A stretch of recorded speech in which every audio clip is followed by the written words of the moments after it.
Good afternoon. Welcome back. Registrar, can you please call the witness?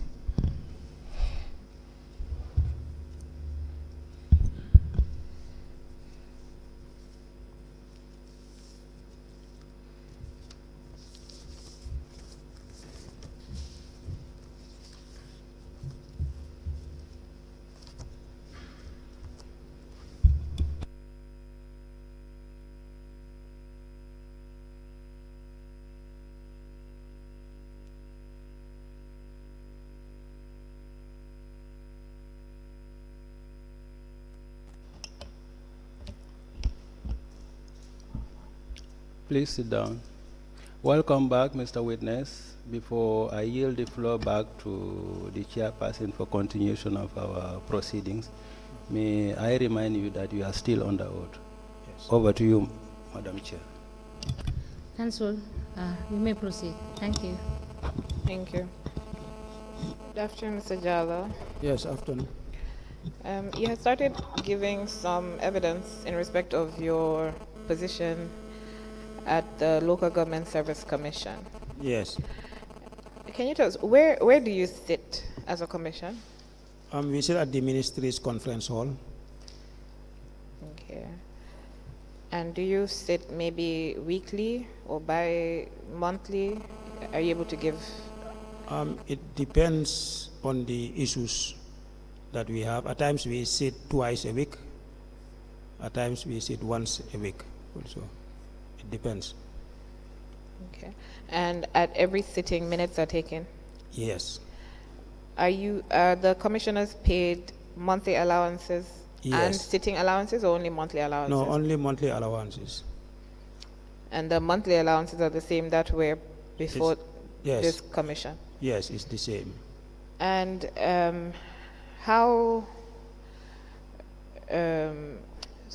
the permanent secretary receives correspondence on behalf of the commission. Does the commission keep a running file for these correspondence? Yes, we have a file that whatever he sent is put in a file. Who maintains the file? The secretary. Who is the director of governance? Yes. Okay. How does the commission regulate its sittings? Do you have maybe some kind of policy or something that you use to regulate your sittings? Yes, for our sittings, it's the chair who chairs and then regulates the meeting. Give floor to others.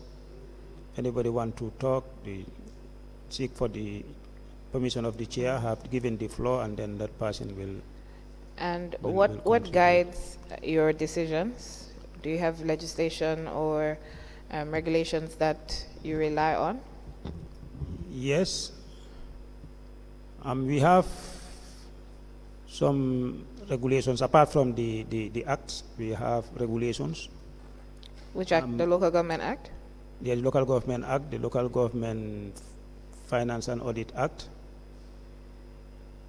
Okay. We have the Finance and Accounting Manual. The Local Government Staff Service Rules, which is equivalent to the GO in the central government. We also have the Scheme of Service. We also have the Local Government Service Commission regulations. But with that, we have some issues with the regulations. What issues are those? Because we also... because the regulation is quoting the Local Government Service Act. And the act has not been passed. I can't remember it being passed. Yes, we also tried to find out from the Director of Governance, and he was going to get back to us on that issue, but we didn't believe that the act was passed. Yeah, but nonetheless, we are using alongside the PSC regulations. Okay. Because we sought advice. We questioned the legality of the regulation, and then we were advised we can have specific and we can have the generals. So the generals are that of the PSC, the Public Service Act, You see, things like that we can use under general orders, Okay. because the local government service is part of the public service, according to the Local Government Act. It's in section 115. If I quote it right, I think. And do you find that the local government service is using the same, is it integrated service as the central government? Yes. So the grades are the same as that in central government, and the salaries are the same? Yeah, they are. The salaries may differ because we have the scheme for the councils. Yes. Yes, the scheme where the positions are, the qualifications, and the grades are also in the scheme. That one we are using that of the councils. So have you had instances where issues of lack of qualifications for some offices have been brought to the Service Commission, and you have found that from the scheme of service, it is right, the officers in question don't have the requisite educational background to hold those positions? No, not to my knowledge anyway. Those issues have not come before the commission whilst you've been a member yet? Yeah, yes. Okay. And you've said that the Local Government Service Commission is meant to be independent Yes. and shall not be subject to any direction or control of any person or authority. Can you tell me what your understanding of that is? It can be very broad Okay. because independence is broad. In as much as we are independent in our decisions, that one I can assure this commission that for our decisions, we are independent. Nobody is directing us or controlling us on the decisions that we pass, that we make. But in the operational aspect of it, then the independence, there are issues. Because if somebody controls your resources, somebody controls your activities, then the issue of independence in a broader perspective can be questioned. But for the decisions, definitely our decisions are our decisions, that nobody directs us. But even for our transport reform was also one issue. Okay. What when we was it? were appointed, all the meetings we had, all our transportation cost was borne by the commission members. We use our cars, we buy our own fuel to attend meetings. So let me just... We wrote to the permanent secretary, we engaged them for, in that respect. It's now addressed, but it took a while before it was addressed this month, May. So it was only addressed in May? Yes, but backdated to April. To April of this year? Yes, April this Okay, year. so 2 months. Yeah, but otherwise we were definitely funding all our operational costs, which was definitely not fair, and that's why at some point members were complaining that the meetings were too frequent and the burden should not be on the commission members.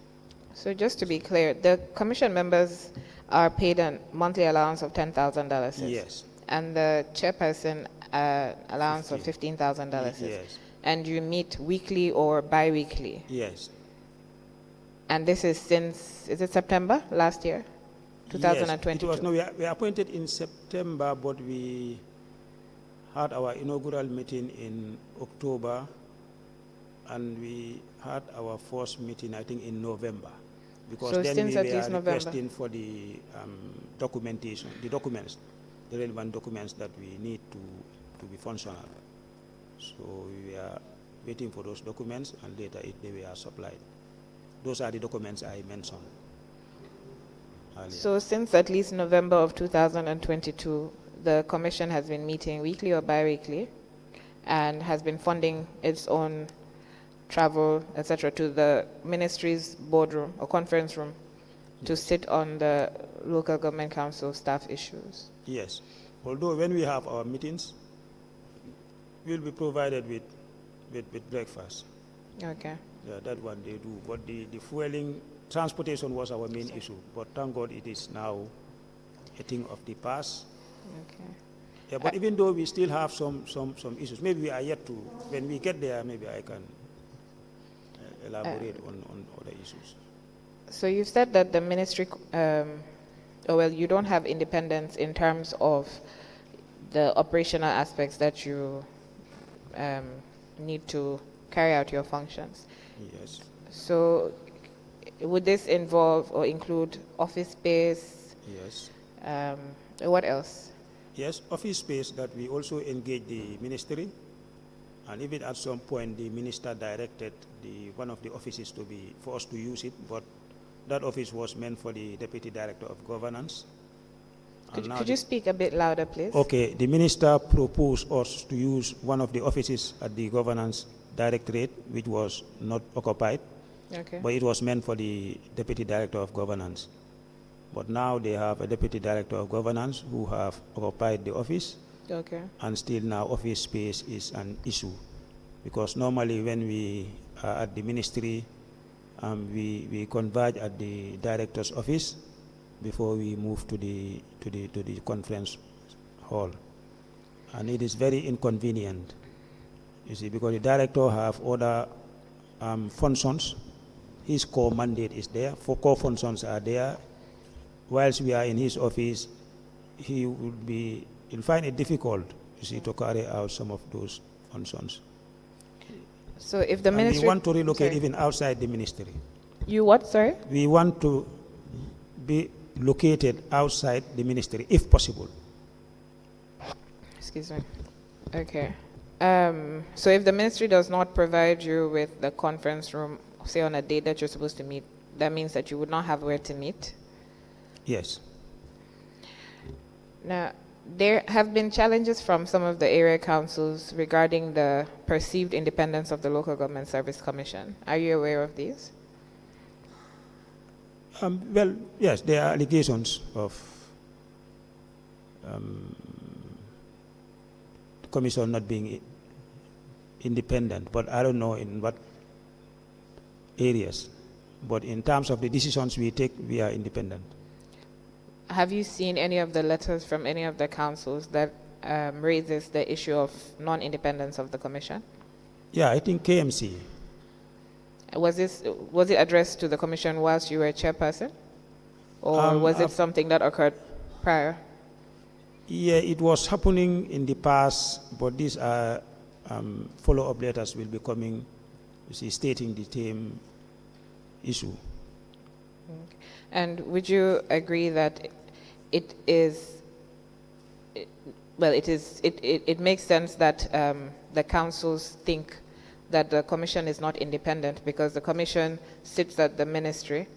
The commission secretary is a staff of the ministry, and everything else the correspondence for the commission comes through the ministry. It would appear that the commission is under the ministry. Yeah, that's the perception. And that is why we want to relocate outside the ministry, so that people will see us as independent, because some are having that problem. In as much as we have other issues, but I know for the decisions they are independent. But even though that's not enough, if somebody controls your movement, your operational cost, you have a problem. You see, although we have a budget line, but it's just like a bulk budget. You see, it's not disaggregated. And it's not the commission that controls it. It's under the ministry. directorate. It's under the Directorate of Governance. The directorate budget. Okay. You have subventions, and it is just it's a lump sum amount put as subvention for the Local Government Service Commission. Do you know how much that amount is? I think it's 1 million, maybe 50,000. I don't know, 1 million something. Little over 1 million. Okay. Now you've stated that, or you've raised the issue of the correspondence to the commission coming to the permanent secretary, Yes. and that you have raised this issue previously, and the permanent secretary has said that is, has compared it to the relationship between PMO and the PSC. Yes. Do you know whether the minister is aware of this situation?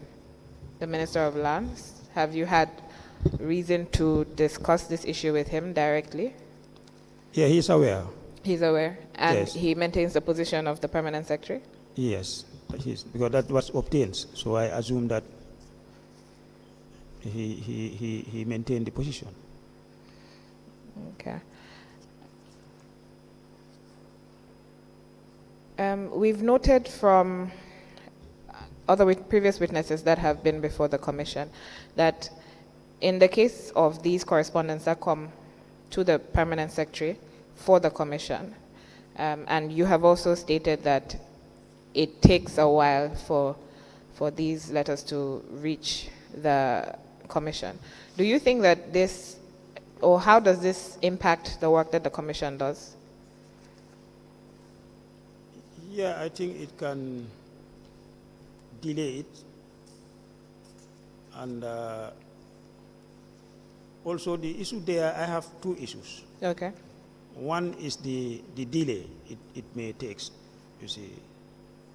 If it can be shortened, remove the red tape, and also preferably for me is the council to write direct to the secretariat.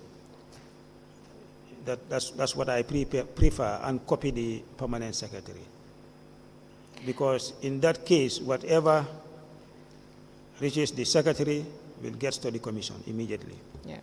But if it goes through the permanent secretary, it can imply, it depends on the personality. A permanent secretary, I'm not saying that's what exists, but the situation can arise. A permanent secretary may not want, you see, to forward something to the commission. And when he or she doesn't forward it, it's difficult for the commission to act on that. You see, but if these letters are coming direct to the secretariat, and then from the secretariat direct to the councils, the argument there is, if you want to compare it with PMO, you see, PMO have that, how to call it, they are responsible of the civil service. You see, they have that HR system. But at the ministry, you don't have that HR system for the councils. The HR system for the councils are located at the councils. So it would be easier, you see, for the councils to be writing direct to the commission and the commission writing direct to council, although each will be copying the permanent secretary. But in the interim, the arrangement we made in one of our meetings was for all letters addressed to the permanent secretary for the commission to be copied to the commission, so that will serve as a way of information, you see, to the commission that this particular letter is sent to the permanent secretary, whereby we can engage the permanent secretary. If we feel the issue is of grave concern, we can engage him to get those correspondence forwarded. That one we've even written to that effect to the permanent secretary. But then the letters would, I mean, when it's copied to the commission, would it not go to the director of governance? As the secretary? Yes. Yes. And then he would, but then the director of governance wears two hats. Two hats. Yes. So do you think that the letters would still come to the commission? Yes. Or would the director of governance await the permanent secretary's instructions? No, if they are addressed to the commission, it has nothing to do with the permanent secretary at that level. It should come direct to the commission. In your experience, since you've said that, have letters been coming directly to the commission? No, not frequent. No. In fact, we've written one letter direct to the council. Okay. And that was the decision about the interdiction of Seinabu. When we passed the decision, we thought that the ministry was also a party. So it may not be prudent You see, for the ministry to convey such decisions. You see, and in that case, I engaged the permanent secretary. I told him, for this one, we are going to convey it because your office is a party. You see, and that one, I signed that letter that was sent to KMC. But apart from that, all the other correspondence were channeled to the permanent secretary. Okay. Mr. Jallo, my colleague has some questions for you, so I'm just going to hand you over to Mr. Gomez. Okay. Yes. Before you proceed, Mr. Jallo, can you avail us evidence of your budget as a commission? Anyway, we don't have the budget. The budget is managed by the ministry. But what I did, I told both the permanent secretary and the director of governance that in the next budget cycle, the commission should be invited so that a proper budget is prepared for the commission. Because what we have realized is the commission is being underpaid, and it seems the emoluments of the commissions are determined by an individual.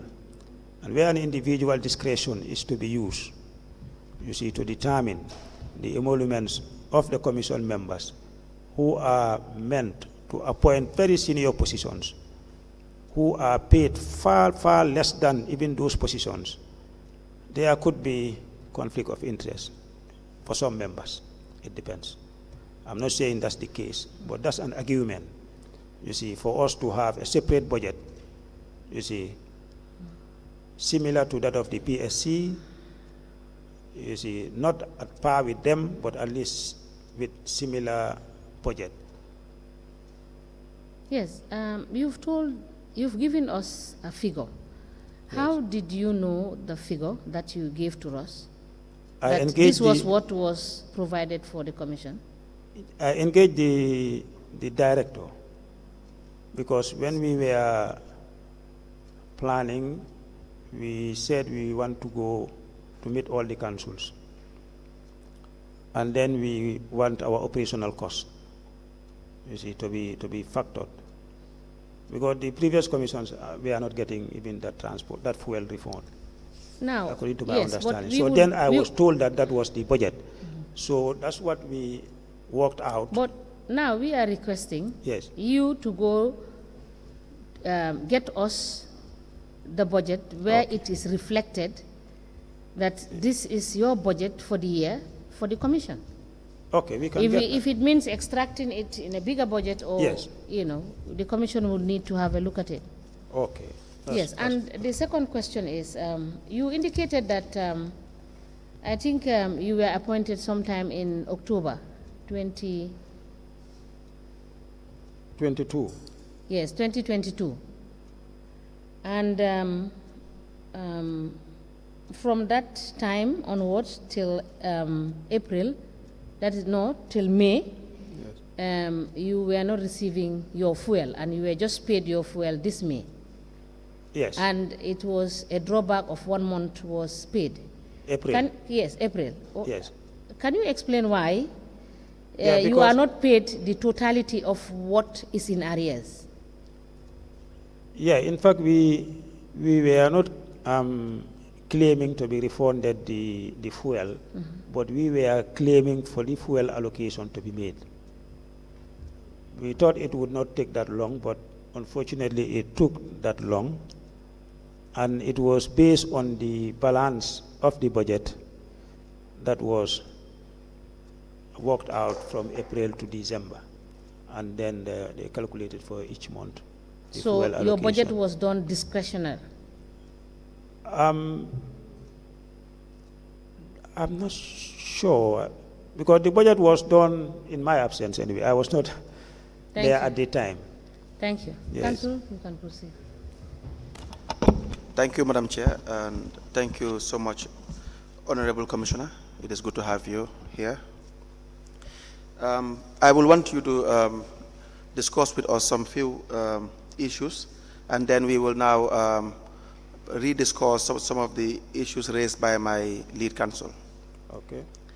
To start with, can you just run us through what your core mandate is as commissioners for the local government area councils? Yes, we are responsible for the appointment,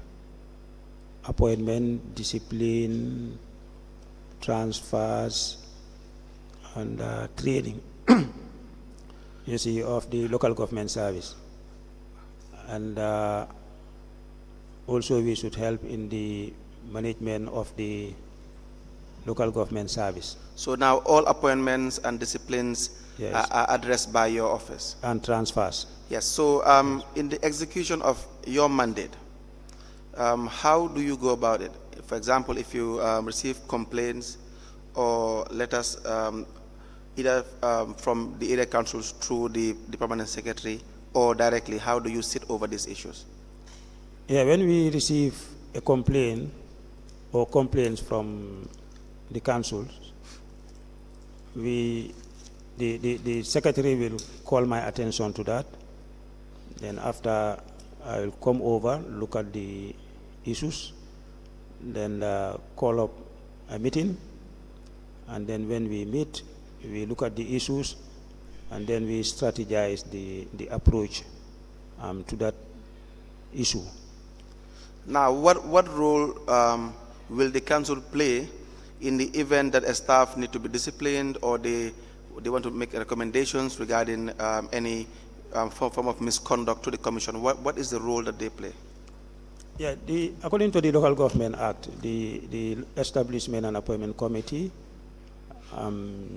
shall submit to the local government. Can you please raise your voice? Can submit to the Local Government Service Commission. The Establishment Committee can submit recommendations to the Local Government Service Commission in relation to appointment, discipline, and other So issues. in areas of misconduct or appointments and discipline of any form, Yes. you are saying that it is not the councils generally that is supposed to send in recommendations, but then the establishment committee, to be more specific. Yeah, the Establishment Committee is part of council. It's But a it's- committee set up to look into those issues. And for them to send it, they send it through the line of administration.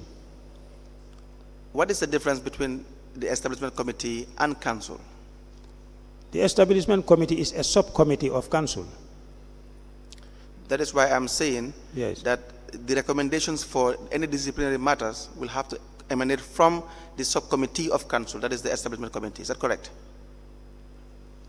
Not every recommendation. Some can come direct from the CEO. Yes. Yes. But then it is not usual that you have recommendations for disciplinary matters from council because there's already an established committee responsible for that. Yeah, that is why it is set in that manner. Yes. When there is an issue, so that not one individual will just get up and take up the issue, but at least to go through the committee, so that the committee will sit over it, look at it, you see, and then forward their recommendations to the commission through through the CEO. Now, when you have, let's say, complaints in relation to allegations of fraud, how do you deliberate over these issues and arrive at a conclusion?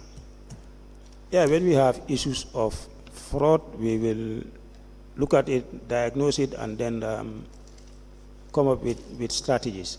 If it means calling the alleged person to come and appear, we'll question him. If there is need for an investigation to be done by the commission, we can set up an investigation team to go and do the investigation. Or in some instances, the ministry can conduct investigations, and the councils themselves also can do their investigations at their level and send it to the commission. Now, how about if complaints are made against possibly the ministry or the office of the permanent secretary or any office in relation to the ministry? How do you receive those complaints? Well, as it is, since the communications are channeled through the office of the permanent secretary, it complicates issues. But I hope the permanent secretary or the ministry should be brave enough you see, to send that to the commission. So that is why we encouraging all councils, whatever correspondence is meant for the commission addressed to the permanent secretary to be copied to us, so that in the event, you see, the permanent secretary or the ministry they are reluctant to submit it to the commission, we can engage them on such issues. Now, let's discuss the issue of that route or channel of correspondence from the area councils through the permanent secretary to your office. Yes. So that we can try and understand as to what brought about that that very outlined way of communication to the Commission of Local Government Area Council.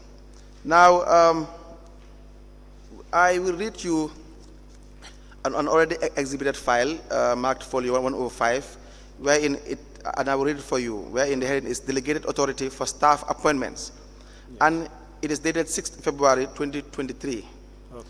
Now, in that letter, the permanent secretary wrote to all the CEOs and stated in the last paragraph that it should be noted that all correspondences to the Service Commission should be duly addressed to the permanent secretary and a copy be made to the chairperson of the commission. Is this what you're referring to? Yes, because we wrote to that effect. You wrote to? To the permanent secretary. Please go on. I say we wrote to the office of the permanent secretary, emphasizing that all letters sent to the permanent, for the commission through the permanent secretary to be copied to the commission as a way of information. That was one of our recommendations that we wrote, and other issues, even the delegation of appointments also, you see, was reversed by this commission. That letter you wrote to the permanent secretary, yes, asking for you to be copied, is a little bit different from what I read. Now, what I want to understand is the idea of having the channel of communication from the area councils or the CEOs to the permanent secretary. Who gave that instruction? Is it from the office of the commission or the office of the permanent secretary? No, the office of the permanent secretary. And what was your position to that? Were you in agreement with that, or were you in opposition with respect to that position? No, for me, I am not in line with that. But that was what was existing with the past commissions. Now, when you came in, you were still following the same practice? Yes. Did you protest against that practice? Yes. In fact, that's why even when we went to to PSC, you see, we raised the issue. You see, because for us, we definitely want a change to that. But because PSC... my point of argument is that PMO, they have a full HR system. And the ministry, they don't have HR system for the councils. So if they want to be responsible of those things, it will be difficult. But the arguments of the PS was, when letters are sent to his office, they will ensure that all the requirements are met before they submit it to the commission, so that they submit a full set to the council. And what are your arguments then? You see. What were your counter arguments to that effect?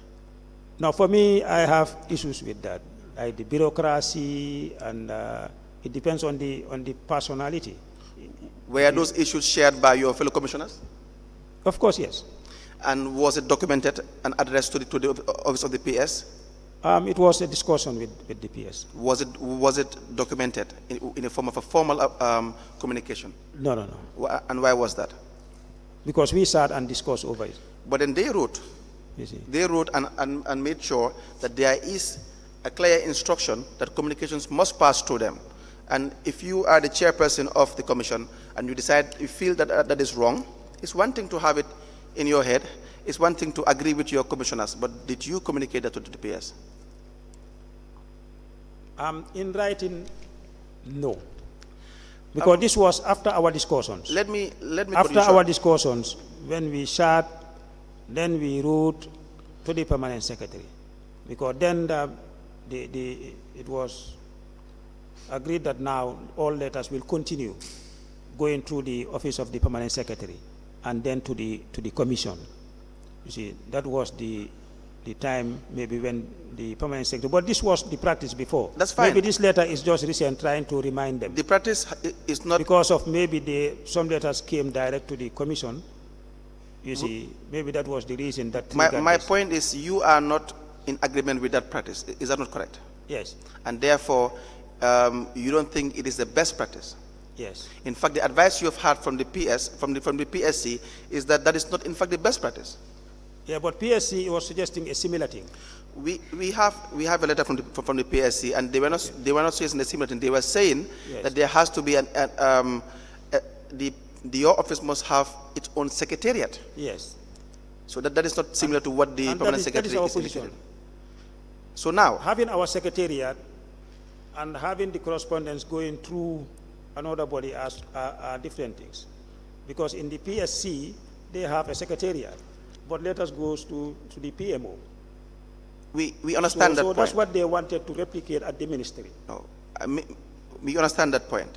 Now, what I am saying is, when you were not in agreement with the permanent secretary, why did you not document that?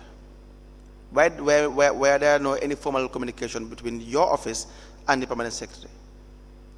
Because that was the practice, and that was what I was instructed to. So- they wrote to that effect. So you only act based on what the practice is at the time? And what they wrote, No, my question is, Yes. you as the chairperson yes. of the commission, are you telling me when you occupy the office, you only act based on what the practice is at the time? Because that was communicated to. No, just answer the question and then add any comment. In the exercise of your function, I acted based on what was communicated to me during the time of my appointment, that the arrangements are all communications goes to the office of the permanent secretary. but you are not then- in agreement. Yeah, with- that's my view. Wait a minute. That's You- my opinion. I have my opinion. My opinion, that's not the best practice I want. That's my opinion.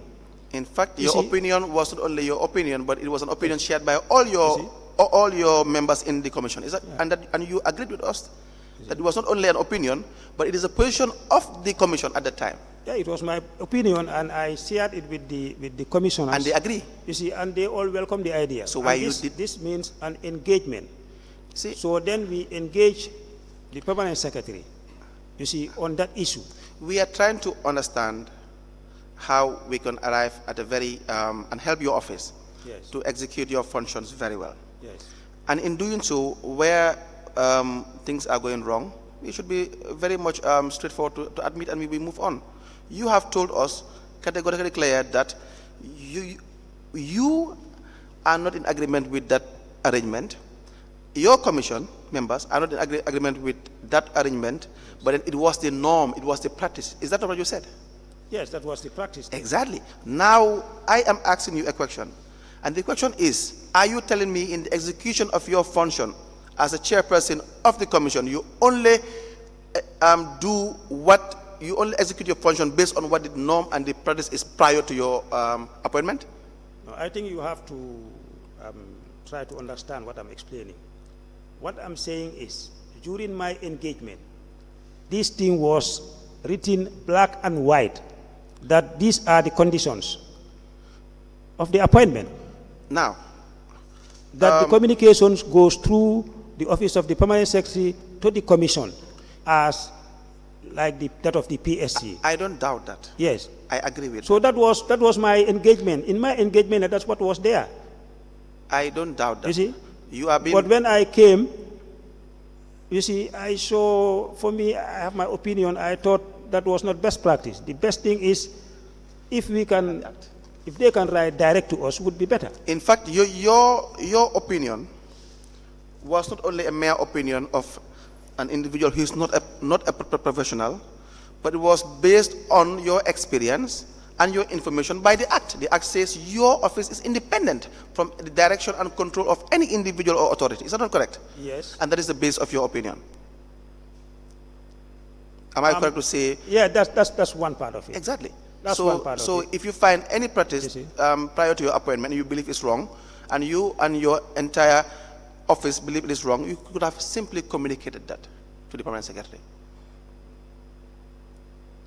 Yeah, we've communicated, maybe not in writing, as you Yes, said. exactly. Yes, but it was communicated to him. But not in writing. Yes. So now we move. I also have another letter here, which in fact your office wrote,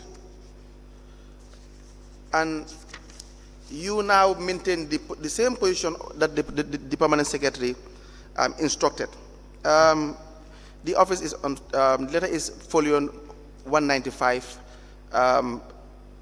In fact, you wrote this letter dated the 30th December 2022, addressed to the Permanent Secretary. But then is submission of action points of the Local Government Service Commission meetings of 28 December and 4th January 2022 on the KMC saga. Yes.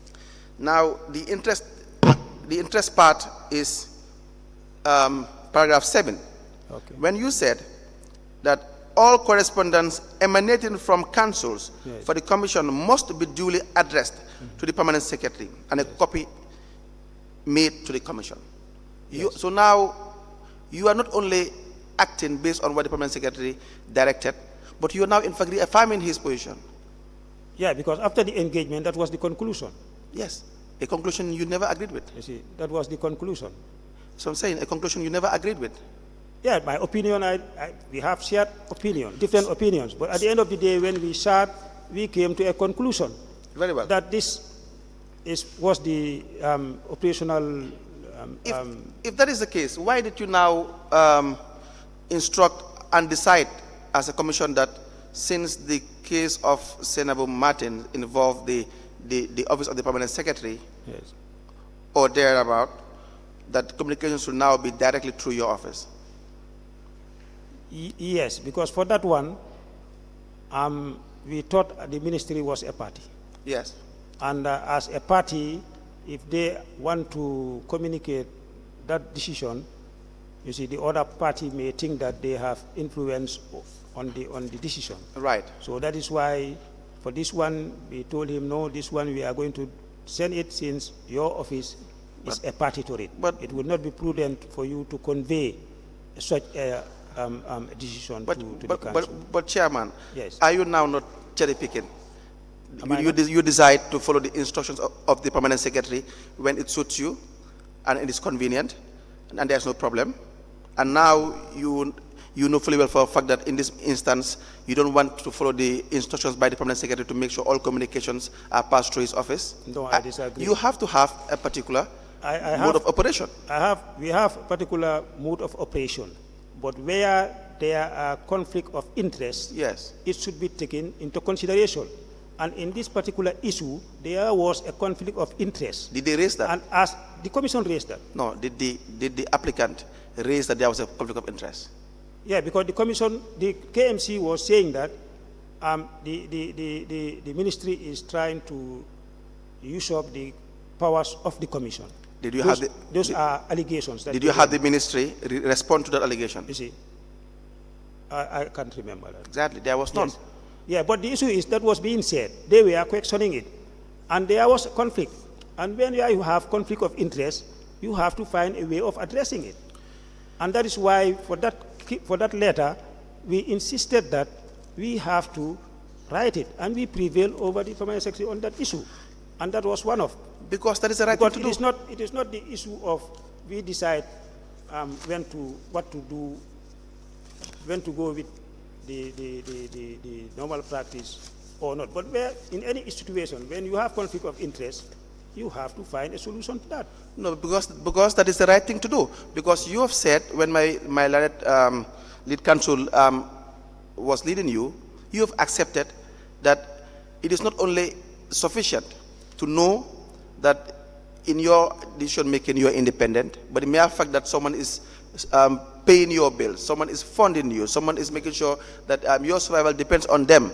Yes. There can be a perception of not being biased. Yes. And so therefore it is prudent enough to be independent. Yes. And for being independent, you engage the stakeholders. We don't exchange blows, we don't fight. You have to engage.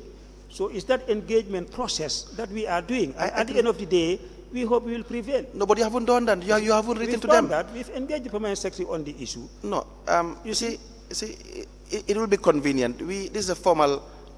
You work for a professional institution, Yes. and the mode of communication has to be formal. Yes. And therefore, you don't sit here and tell us that you have engaged them. The Permanent Secretary is not here to either corroborate or deny what you are saying. You can't tell us that verbally. We deal with evidence. You don't have it, and you have accepted you don't have those correspondences. So we just move on. I have the correspondence where the permanent secretary said the communications should go through his office to the commission. I have that. Now let's move to the issue of. Sorry, can he avail us that communication, please? Yes. Can you avail us that communication? In fact, what he's referring to is totally different from what we are saying. We've already addressed that. He is saying that in their letter of appointment, they have been informed by the permanent secretary to make sure all communications are channeled through his office. You can avail us. Yeah, and the justifications for that are also indicated in that letter. You can now avail us a copy of that letter. Good. But what is also established is that you never wrote to the permanent secretary, either you in your capacity as chairperson or your office, to actually exhibit your disagreement with that position. Yes. Very well. We also touched on the issue of the Senator Martins. What can you tell us about the Senator Martins incident? The Senator Martin issue came to the commission and because we received a letter from the establishment committee of KMC. Yes. Through the deputy CEO.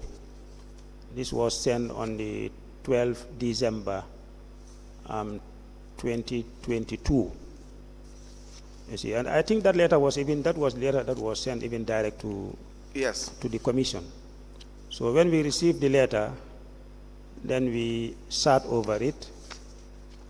But what we observed was that KMC wrote 12 December for the interdiction of Senabu Martin Sonko to the commission, when in actual fact Senabu Martin Sonko was interdicted since 2021, more than 1 year.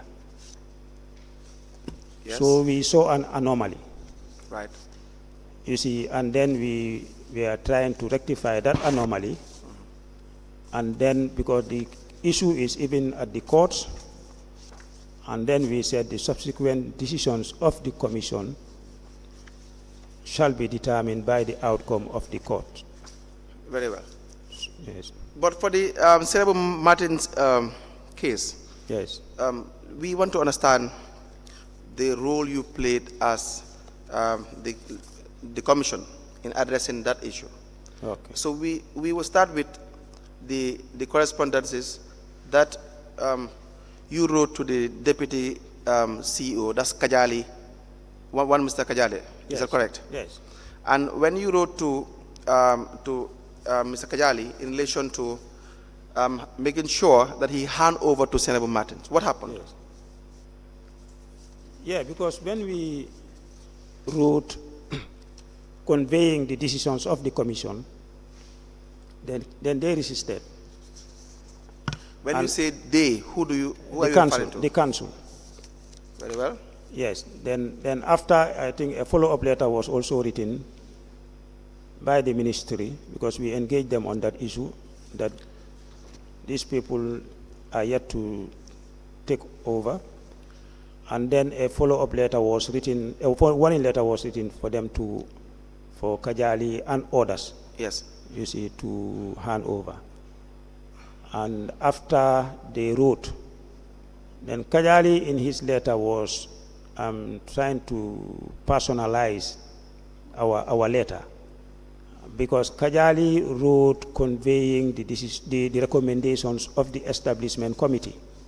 And in our response, we also addressed the letter to him with the expectations that he will equally convey that decision to the establishment committee, then to council.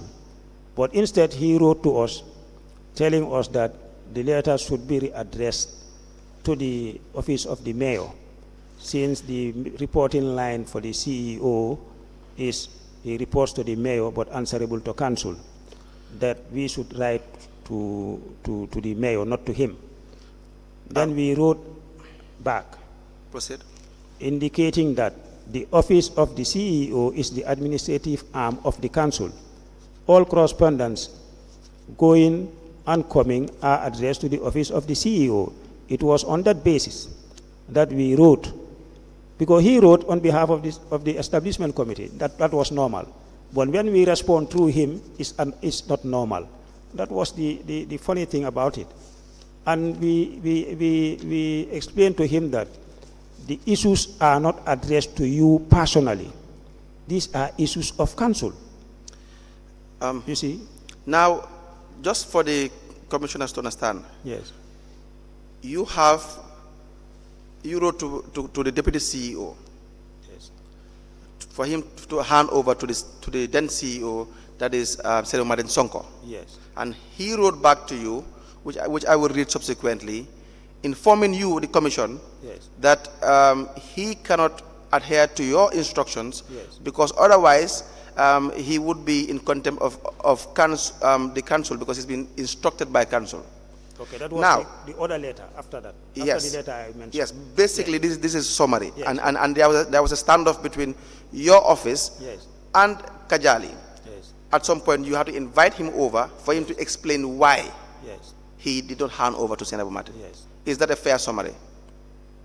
Basically, just a summary. Yeah, because when he responded to that second Yes. letter, then after we decided to invite him, No. and when we invited him to the commission, we asked him whether he knows the role and responsibilities of the commission. He said yes. And he spelled out all the functions. We asked him who is responsible of staff discipline. He said it's the commission. It's not that he's not aware, he is aware that it is the commission. We asked him whether it is the responsibility of council to discipline the staff at that category. He said no. So we told him then the resolution that was taken was subject to approval or otherwise by the commission. So KMC acted outside their mandate, and that is what we were rectifying. When it comes to issue of discipline, it is the commission, not KMC. So you were in effect explaining to Kajali, probably you think that he didn't understand the operation, so therefore you are explaining to him. That's what we thought. Exactly. But And- after we understand that he knows it. Yes, But so- he equally defended his position with the same arguments. Yes, my point is, when you invited Kajali, after series of correspondence, Yes. the deputy CEO that you appointed, Yes. you invited him to your office and tried to explain to him Yes. which authority has the power to discipline and to transfer and to appoint. Yes. You understand? With the mindset that he may not have understood his functions. Is that not correct? Yes. Now, and that is where the problem is. Don't you think you were not doing what you were supposed to do as a commission? Probably that led to this escalation of the problem. But because if you had done your function well, you will have reached this position. The issue was escalated before our coming into office. I know that. Yes, the issue escalated. The issue started before your You see, coming into the office. It escalated even before we were in office. Let me agree with that. Now let me Yes. read his response. He said, I write to acknowledge receipt of your letter dated the 2nd February 2023, which is for him to hand over to Senator Martins. Yes. And may I respectfully bring to your attention that the decision to send Mr. Senator Martin Sonko and co on administrative leave was a resolution passed by General Council. You and I discussed who should pass disciplinary issues at Council. Yes. And you have said it is the establishment committee. Is that not correct? Who should? Who should recommend for disciplinary matters at council level? Yes. You said it's the establishment committee. Is that not correct? Yes. Now, it is gratifying to note that as Deputy Chief Executive Officer, I did not have any power, authority, or mandate to restrain Madam Senabu Martin Sonko and co from resuming their duties. Since the CEO's reporting line is to the office of the Lord Mayor and also the CEO is under the directives, control, and guardians of the council, it is very fitting, I believe, to address your letter to the office of the Lord Mayor regarding the immediate resumption of Madam Senabu Sonko and co for duties. Yes. Now, this was one of Kajali's first letters in relation to defying your instruction. Yes. Then I explain. Who our letter. appoints CEOs? The Service Commission. Who has the power to transfer CEOs? The Service Commission. Who has the power to discipline The CEOs? Service Commission. Now, why did you not take any step that will put a stop to this issue at that point? Yeah, we were trying to exhaust all the administrative procedures. You don't have administrative procedures. Of course, you don't have. That was our decision at the commission, because we don't want to take the last resort. We want to go through the stages of disciplinary measures up to the end. We don't want to jump and go to the end, to the extreme. That's why we said let's exhaust all the administrative procedures. Then after any decision we take, nobody can challenge that decision. That was our stand, because the issue is hot. So we have to follow. Otherwise, we may be asked, well, you should have done this or that. Honorable You see, Chairperson. that was why we engaged. Honorable Chairperson. Yes. There was no hot issue. There was a normal administrative matter that was supposed to be dealt with. You don't have to make decisions with the mindset that there are hot issues in the country or so. That is not why someone is appointed in a very sensitive position like yours. In fact, decision is already taken No, it doesn't. By who? by the commission. By? By the commission. By the commission. Yes. And what was the decision?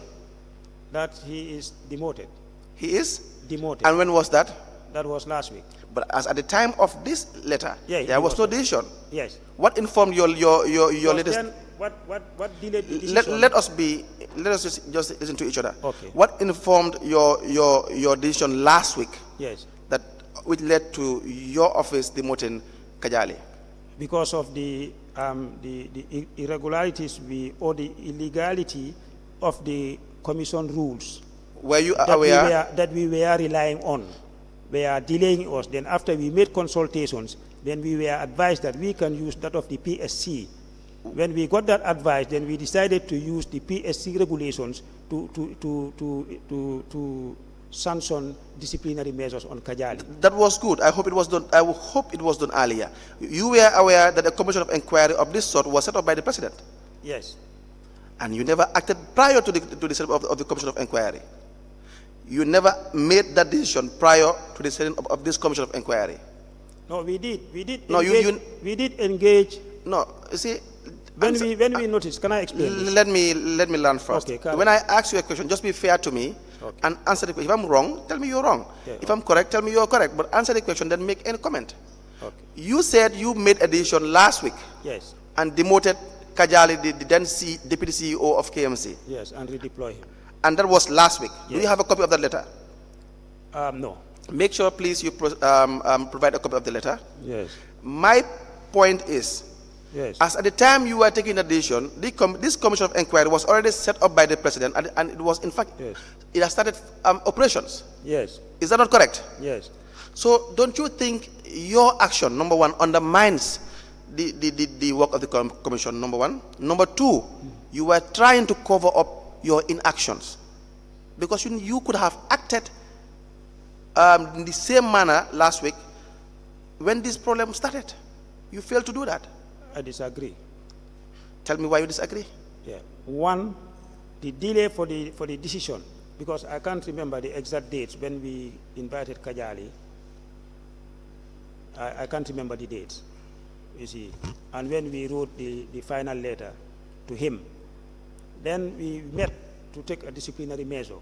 When we met on that day, we all knew that the Local Government Service Commission regulations have some issues. Yes. And that's where the disciplinary actions to be taken are even stated. Yes. So we said if we take any decision Yes. based on this, Yes. and we are now doubting the legality of this document, Fair enough. then whatever decision we have taken can be challenged. But when it is challenged, you are not being fair here.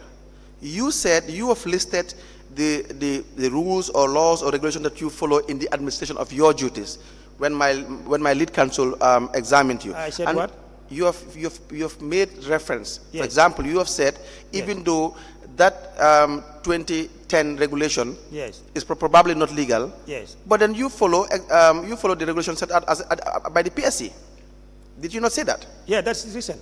Exactly. That is the reason. Why did you not follow the disciplinary outline at the PSC regulations?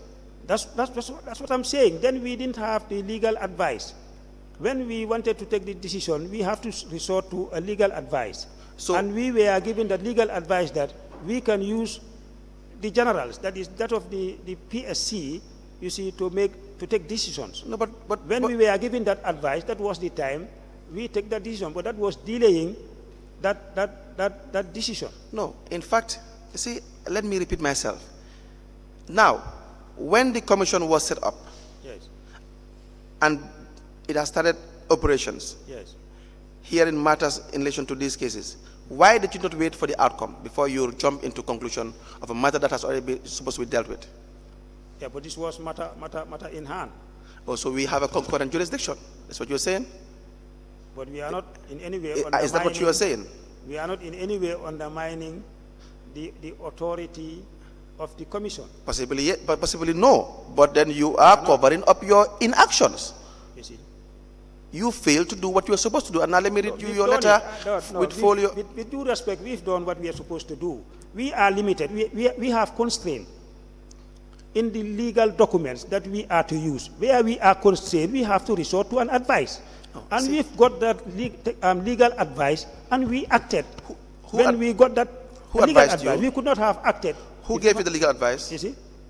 Who? Who gave you that legal advice? From a legal practitioner Which legal practitioner? at the ministry. At the ministry. Did you write to the ministry formally to request for advice? No. This was engagement. That This Engagement. is our problem, because what we did even. Did, you see, He even you see, wrote- you see, with all due respect, Okay.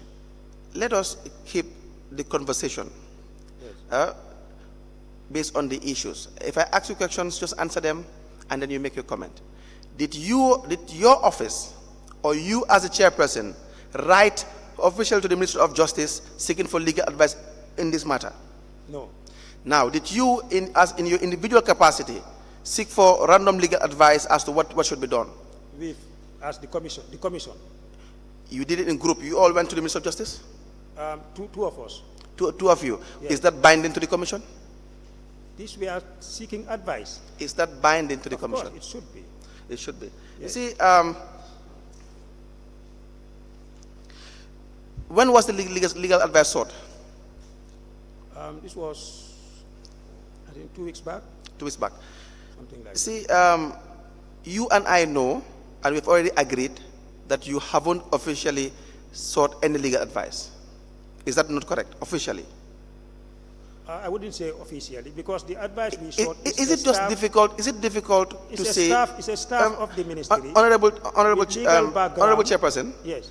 Is it difficult to admit when the answer is supposed to be yes? You know there was no written. Let me use the plain, simplest language. Okay. You and I will agree that you haven't written as a commission seeking for legal advice at the office of the Attorney General. I said yes. Must I be using this kind of language before you agree? But I said yes. But you didn't say yes earlier. No, when you said whether we have written Yes. officially, I said no, but we've made engagement But with somebody with legal background, You see, and this were the advice we now- were given. Now, let me read you your letter dated the 8th February 2023, Yes. which you addressed to the Deputy Chief Executive Officer. You said, I invite reference to your letter, and you cited the reference. The Local Government Service Commission, at its meeting of 8th February 2023, have noted with great concern. So, as at the time of February, you have had a great concern with respect to this matter. Is that correct? Yes. Good. So which means that there was no issue of a minor concern at the time. You said, it is important to point out that the Office of the Chief Executive Officer is the administrative arm wing of Council, and therefore all correspondences should be channeled through the Office of the CEO, as opposed to your assertion for the Commission to write to the Lord Mayor. The Commission's response is based on your letter conveying the recommendation of the Establishment Committee. Therefore, you should have equally transmitted the Commission's response to that committee. Furthermore, it is important to note that Cardiff KMC has already taken the decision to indefinitely suspend Senator Martin Sonko and Co. based on Council Resolution of 26 July 2021 without the approval of Commission. Before I proceed, you in this letter have acknowledged the fact that these actions, an area council going further to usurp your powers and and sanction indefinitely your staff or someone that you should have control over was in fact a grave violation. Exactly. So at the time of your letter, you have had a serious issue of concern to deal with, and this was in February. Yes. And you never dealt with it in the manner you did last week. And so, you said equally important is the fact that you failed to address the contents, substance of the Commission's letter, rather your response to the Commission's letter of 2nd February only dilated on procedural matters. On the basis of the above, you are ought to take the necessary administrative measures, procedures, and convey the Commission's decision as contained on its letter of 2nd February. Based on the decision of the Commission as the competent authority mandated to deal with the staff matters, it is hereby resolved that Senabo and Co. are to resume work immediate effect. But you know what is interesting? Yes. After this letter, you even issued a final warning letter. Do you recall that? Yes. That What? was after our engagement. Because when we wrote, they also respond. Of course. Because when this letter was sent, it was meant to be sent to the general body. Yes. And then the general body sat over it, you see, and then come up with their decision, and that decision was conveyed, you see, to the ministry, to the commission, to the ministry again. So that was the time. Based on that response, we decided to invite Kajali himself, you see, and engage him on this issue, gave him a final warning. Now, when you gave him the final warning, did he adhere to that final warning? No. And what did you do after that? Now we have taken the decision. And when did you take the decision? Last week. Last week. Yes. And you think you have done the right thing? Yes. How many months has elapsed? I told you we are exhausting How many the months? administrative procedures. How many months elapsed? That's February, March, April, May. June, In the third month, no, May. May, Yeah. 3 months. Then you took action in a sensitive matter like this, which you've already flagged for a long time, that it is in fact a very important or a grave concern to deal with. Yeah, because it was very important, very sensitive.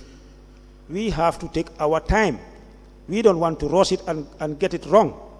You see, we are with the conviction that we have followed due diligence on this case to the end.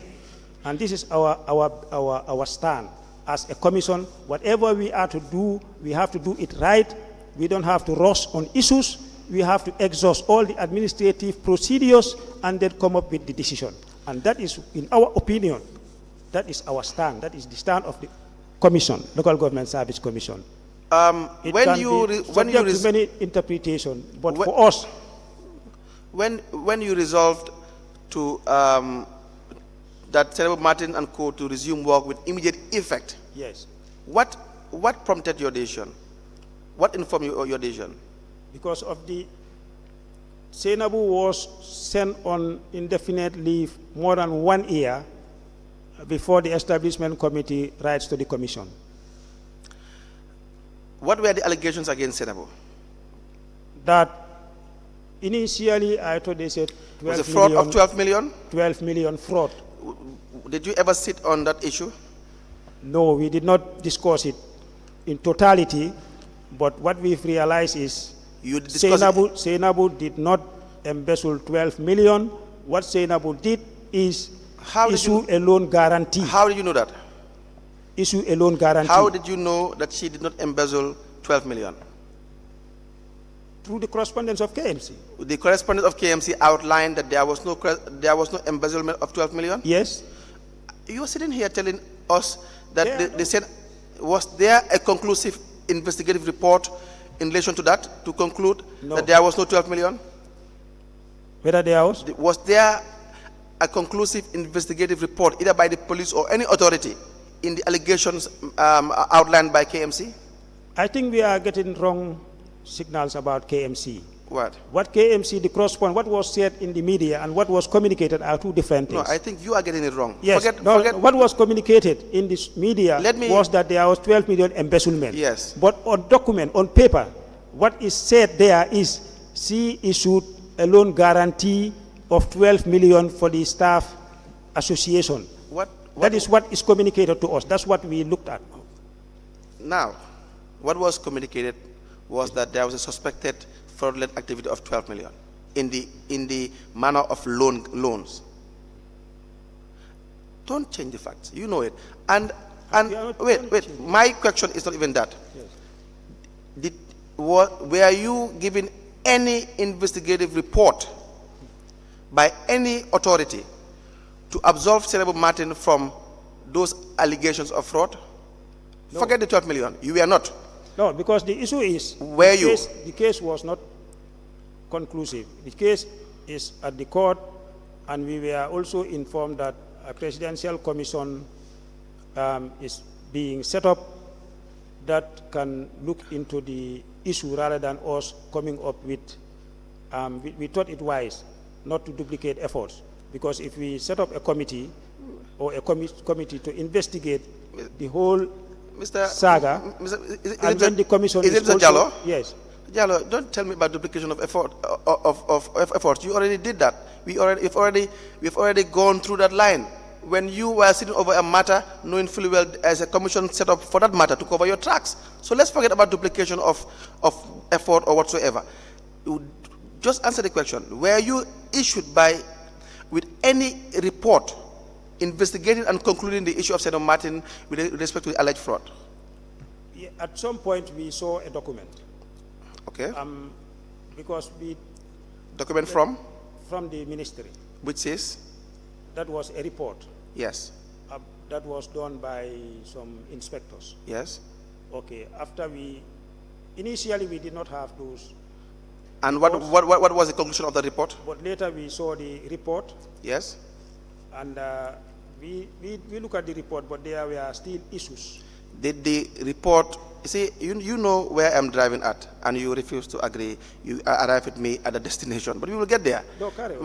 My question is not even, Yes. I'm not interested as to whether Senator Martin is liable or not. That's not my concern for now. It's about the procedure. And you know that's where we are driving at, and we will get there. Yes. Did you receive, in your capacity as the chairperson of the commission, any report either absolving or incriminating Senator Martins? No, the report we saw was about the inspection report done by the ministry. Did that report absolve or implicate Senator Martins? It has some implications. Some applications. Yes. But yet still, you said that your findings were that she did not commit the fraud. No, maybe you are not getting me. Now help me to get you right. Help me to get you right. Yeah, what I said is, the issue that was said initially, what I knew about the case was Senabu embezzled 12 million.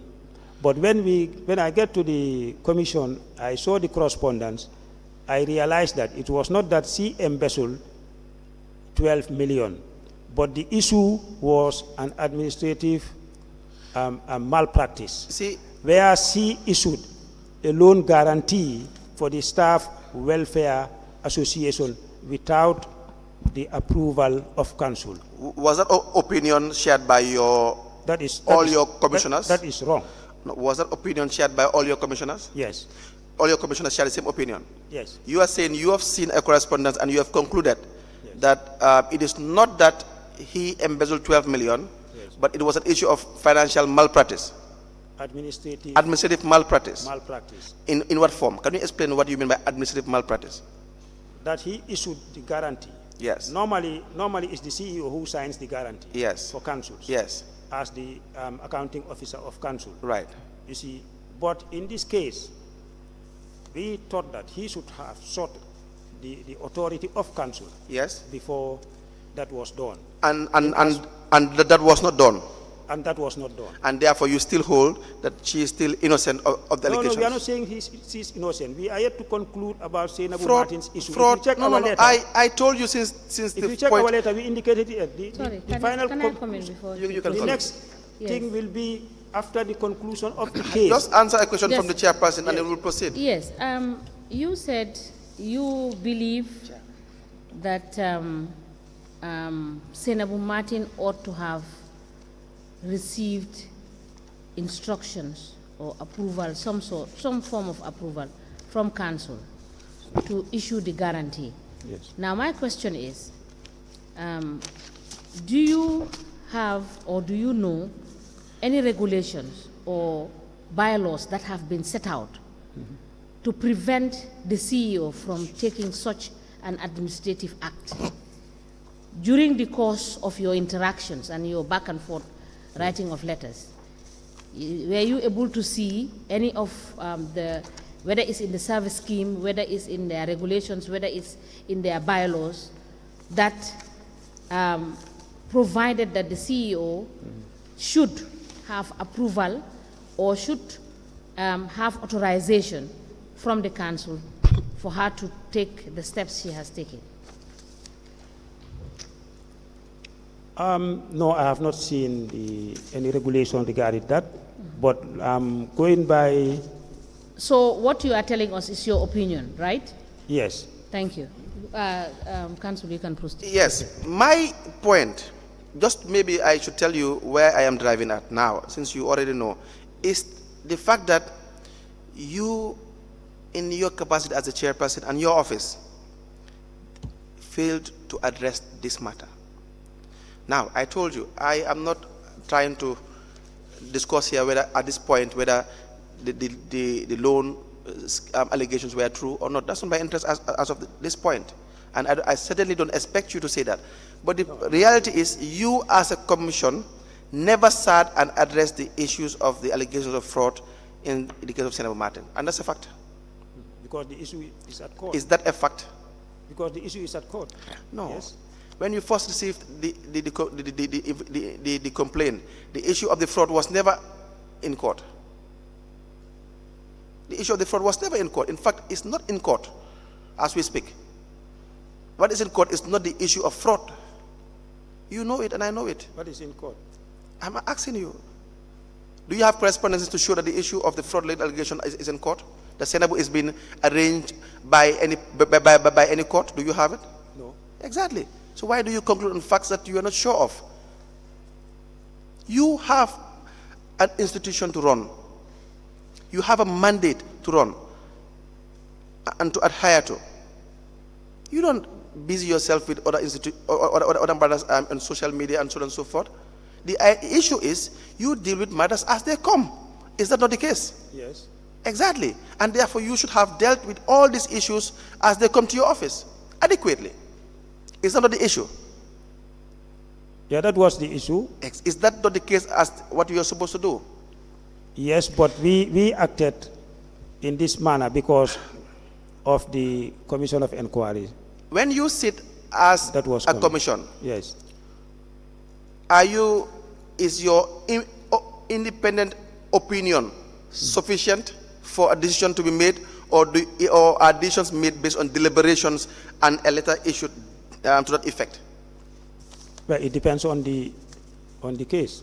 Are you telling me sometimes you issued informal directives? No, not informal directives. Exactly. Now I will show you how you communicate as a commission. Yes.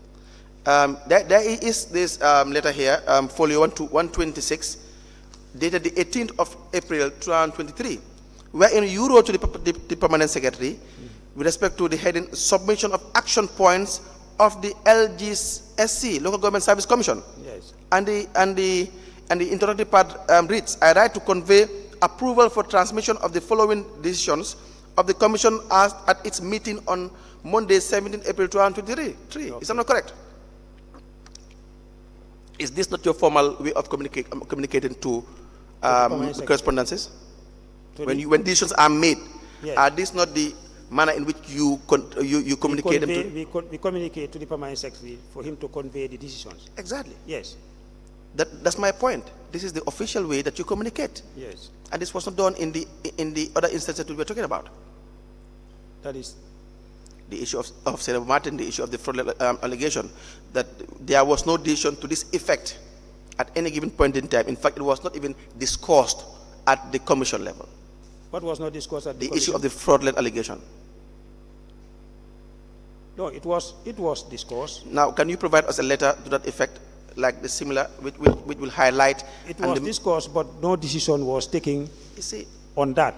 Mr. Jam, Because we wanted to start with the Mr. Jallo, with the interdiction. let me make it easy for you. Then after the interdiction, Let me this make is it, the let me next make it, let move me make it is easy to for you. go on Can to you the provide the commission allegations. with the minutes of your sittings discussing the issue of the allegation of fraud in relation to the Senator Martin case? Can you provide us with the meetings and the documentation there to that effect? When you sat as a commission Yes. and you discussed it? That was our first sitting. Can you, just to make it simple, Yes. let's assume you now have discussed this over a period of meetings. Can you make it available, those meetings? Yes, when we discussed it, and then we were told that a presidential commission, we received a letter that a presidential commission was coming up. Yes. You see, then we said it's better we wait for the commission to thoroughly investigate. No, Mr. Jallo, you don't, we cannot go back to that.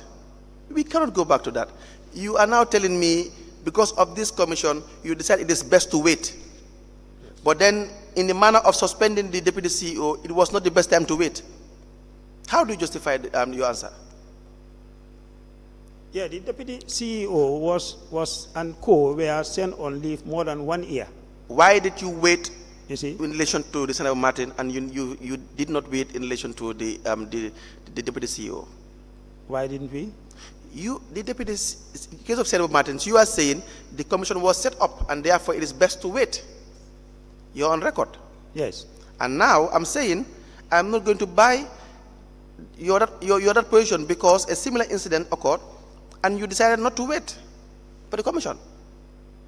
No, because that one, the decision was already taken before the commission. No, do you know why? Yes. Because you know fully well for a fact that you have to cover your tracks, your inactions. You failed to act when you were supposed to act, and that is why.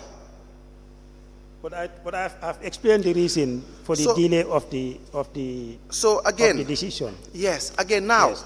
when another thing that I'm interested in is when the deputy CEO refused. Yes. Even your final warning. I have Yes. your final warning here in April. Yes. Folio 124, Honorable Commissioners. It reads, final instruction to hand over to the Chief Executive Officer, Carnifing Municipal Council. Before I read the content, which you must be familiar with, what would normally prompt your office, your commission, to issue a final warning to an individual?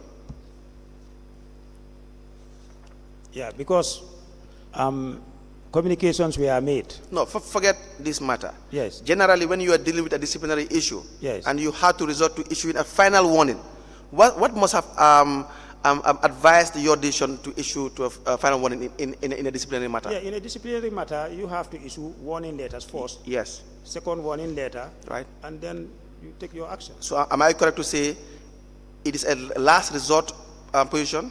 Final warning is when someone failed to adhere to your Yes. Exactly. Yes, then you give final warning. final warning. Yes. And you said this letter serves as a final notice to inform you that you should hand over all the functions and responsibilities of the Chief Executive Officer to Senator Martin Sonko within 48 hours Yes. from the receipt of these final instructions. Yes. This handover should not be later than Friday, 14th April 2023 by close of business. Yes. Submitted on the behalf of the Local Government Service Commission for your appropriate action. Your words were strong, and I will commend you for that. But this is in 12th April, Honorable Commissioners, 2023. Yes. 48 hours, I don't need to say we have passed more than, I don't know, how many hours now? Yeah, it took time before we take the final decision. Now, see, we cannot go back in circles. Let's now Yes. focus on this final warning. Yes. Let's assume you have done everything right. Yes. You have addressed the issue. Yes. Now that you have issued a final warning. Yes. And you are saying it's usually the last resort. Yes. When, in fact, there has been gross disobedience by the Deputy CEO, Yes. as far as you're concerned. Yes. Now you issued a final warning. Yes. And your words here Yes. are that they must be adhered to within 48 hours, if not, actions will be taken. Yes. Where they adhered to? No. What was done by your office after 48 hours? After 48 hours, we convene. And then? When we convene, then we expressed the lapses in the regulations. Yes. You see, and then we said if we want to take a decision on this, Yes. and this can be challenged. So if you had transferred the Deputy CEO, would that Yes. still be illegal on your part? If we have, If you had transferred the deputy CEO, Yes. would that be illegal on your part? then we did not know that we can use that of the PSC. It could have No, been. if you had transferred, Yes, who appointed the deputy CEO? the commission, Who can transfer the deputy CEO? the commission. Was the appointment and the transfer and the disciplinary issues affected by the regulation? Yeah, because that's where you have the disciplinary measures to be taken. Good, very well. Now, but then I am not good at reading, but 119 of the Local Government Service Commission, 118 or so, or thereabout, Yes, outlines your functions. Is that not correct? And you are very familiar with your functions. You don't need the regulation. The act was in place when this problem ensued. Is that not correct? yes, And the act says that the functions and powers of the Local Government Service Commission are A, to make appointments to offices in the local government service. yes, Whether the regulation is legal or not, you still have the act. Will you agree with me? yes, we have the act. Paragraph B, make provisions for overall management and efficiency of the local government service. C, set up general and uniform guidelines for appointments, promotions, and discipline. Review the terms and conditions of service for persons holding offices. You have already been empowered by the act to appoint Yes, or otherwise. yes. So now let us forget the regulation for a while. But the regulations guide I agree. our operations. I agree. Yes, But then, so you are telling me in the absence of the regulation, you can't transfer anyone? yeah, you can. Is that what you're saying? Right now, Yes. this regulation is not in. Let's say it's not a good law. It's not in effect. Are you telling me you can't even appoint anyone now? Now we can. Can you transfer someone? Yes, we can. Why did you not transfer the deputy CEO? At that time, It can only be at that time. we were just following the administrative procedures. And what were the administrative procedures? That was to engage him to the end. Yes, but there was no procedure because there was no regulation to engage him to the end.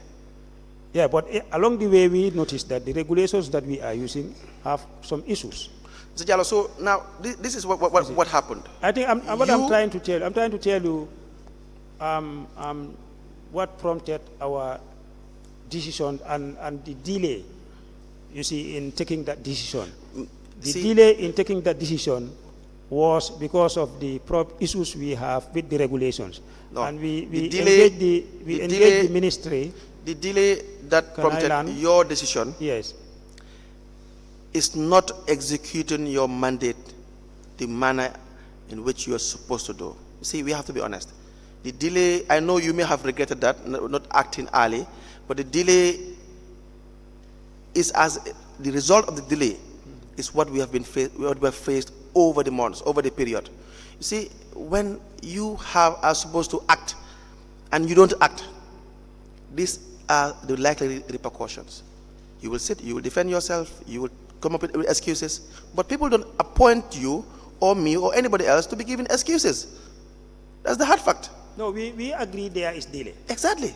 but we are also giving you the justifications for the delay. No, we will discuss that. Yes. The justifications, we have had you. Yes, and We have had your justifications. We have had your queries. We have had your. Yes. We have discussed all of those. Yes. But when you were appointed, you must have been appointed based on your perceived competence Yes, and experience. yes, And you have worked in the system for so long, yes, and you know for a fact that you have an act that guides you. Is that not correct? yes, And the act empowers you to appoint yes, and transfer and Yes. address disciplinary matters. yes. And therefore, you failed to act when you were supposed to act at the time. So that is the truth. It's the hard truth. You may not have caused the problem, but you have contributed to the problem. That's the hard fact. Yeah, I know if action was taken at the right time, Yes. the issue would not have Thank you very much. get to this level. Thank you very much. We agree and we move on. You see, And that's it. You are not on an investigation or whatsoever. We agree and we move on. We just want to find out where lapses are and we correct them. yeah, but that I did mention. That's that, it. I think, So, in my- Madam Chair, I'm not sure whether this is a convenient point that the commissioners will ask questions and then we can come back. Yes. You said you saw a report. yes, Can you avail us that report? yes, that was an inspection report. Yes. which I later saw. Yes, please avail the in the commission the files. report. Yes. And at what point did you realize that the regulations have issue? And if so, did you seek legal advice to deal with the regulations so that it can enhance the performance of your duty? Yes. When did you realize that? When we were to take this decision on Kajali, I called the attention of the commissioners that going by the regulations, the act being quoted, I was trying to find out whether we have that act, but we cannot trace that act. So we came with the conclusion that then the act doesn't exist. But in some reports, a draft was at least prepared. I don't know, even that draft that I cannot see, but I could recall reading somewhere where it was stated that the Local Government Service Act was prepared, and by then it was left to be sent to Cabinet or to the National Assembly. It was not enacted at that time. You see, then I cautioned them. You see, we have to be very careful. These are the guides that we are using. And if we use this, people can take us to the courts or they can challenge us, and at the end of the day, the reputation of the commission will be at stake. So then we engaged the permanent secretary too, who have some legal background, you see, and then we were advised that no, you can even use the public service regulations, you see, where even you don't have these regulations, you can use the generals. It can still be binding. Then after we wrote, but before that, we even wrote to the permanent secretary, to the honorable minister. We wrote to the honorable minister through the permanent secretary, indicating to him that these are the lapses in the regulations. The act is being quoted, and the act doesn't exist. Can you avail us what you wrote? Yes, then that is illegal. And we suggested to the honorable minister to use section 174(1) of the Local Government Act. That is sufficient to pass these regulations, even without the Local Government Service Act. And we quoted that section and sent it to the honorable minister so that he can revise. We can revise the regulations, and he can resubmit the regulation using section 174(1) of the Local Government Act. And we have written to that given effect. the fact that the CEO and other staff are public servants, Yes. did it not occur to you to have used their rules as you did at this later moment to deal with your issues? Yeah, then we did not know that we can use that of the PSC. Okay, thank you. Yes. I believe that this is a convenient point to stop. It's already 5 o'clock. We will adjourn, and we will see you tomorrow at 10 o'clock, and we will now rise. Thank you.